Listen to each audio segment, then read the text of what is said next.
Dá uma lua.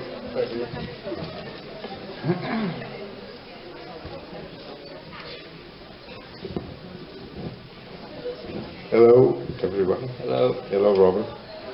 Yeah. Robert is here to present a movie. Okay, don't forget, first of all. Okay. Thank you for coming here. A lot of the scenes are much more extended and much more conversational and loose. And so it kind of feels, it has that sort of improvisational feel to it that I think pretty much every line from the original script is in the movie.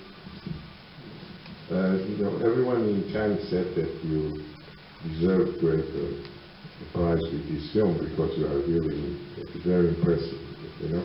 And did you prepare yourself particularly for this film, working with them before, or it was?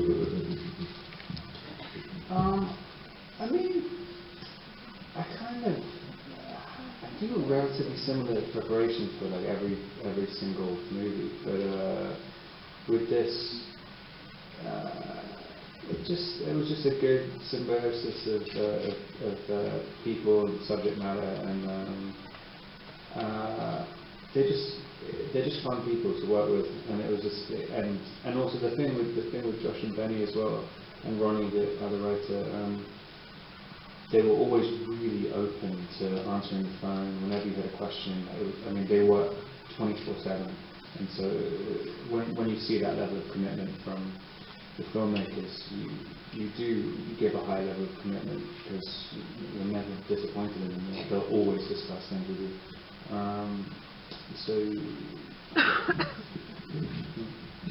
Now I think you should. First of all, congratulations to you and everyone involved in Good Time. This is going to be my second time watching the movie, and I believe it's the best movie to come out in 2017 and one of your best performances. So my question is regarding your experience working with the Safdie Brothers on Good Time. It was a long process. You first talked to them in 2015. And you talked to them even while shooting the Lost Island of Z, and sometimes even in character. And what I want to ask you is, how did that translate in your work in Good Time? So the Safdie Brothers have that very unique and very own style of filmmaking. How did that translate to your work and your character in Good Time? Thank you. Well, thanks for that. I don't know. I mean, I just realised over the last 2 years that you work with,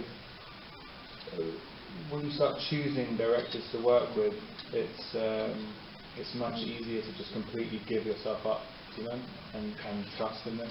Whereas if you're just auditioning, with what I've done for my whole career up until like 5 years ago, you audition for everything and then you get your job, there's an element of you which is kind of fighting for control. But then as soon as you can just completely you can just completely let go of the steering wheel a little bit. And I was kind of realizing it more and more and more from this movie I did called The Rover, and then I did over Lost City of Z. It was kind of these are all directors who I wanted to work with for like 10 years, and so by the time I did Good Time, my whole attitude towards filmmaking was totally different, and also they're just really good, the Safdies, and you realize immediately, and so you want to be. I really realized on this and on the last few things, I wanted to be part of their world rather than, I didn't want anything to do with whatever. I didn't want to be in my world. I didn't really care what my opinion of anything was, and we just sort of surrendered to it. But yeah, I think by the time Good Time came, I think I'd kind of done that on like 5 movies, and so I felt it was easier to get into that mindset.